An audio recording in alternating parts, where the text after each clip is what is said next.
دغه ځای یو کمرې ده، په هغې کې بند پراتي شاړه ده چې چرته د دین سټار ګوري، چرته د دین محافظ ګوري، دا بېوسه ګوري، نو دا د دین سټارانو د واشروم دا د باتروم حال دی. لږ وروسته لاړ شه.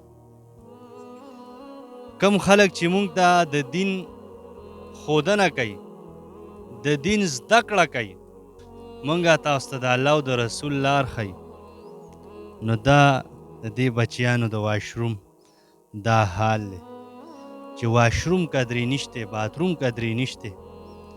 دا د دوی واشروم ته دا پرده لګېدلې ده. دا دین دا دومره سپک دی، دا دومره لاندې که مونږ چې دا د دین سټاران چرته چې قرآن او حدیث زده کوي، د هغوی واشروم نشته او که شته نو ورته دروازه نشته.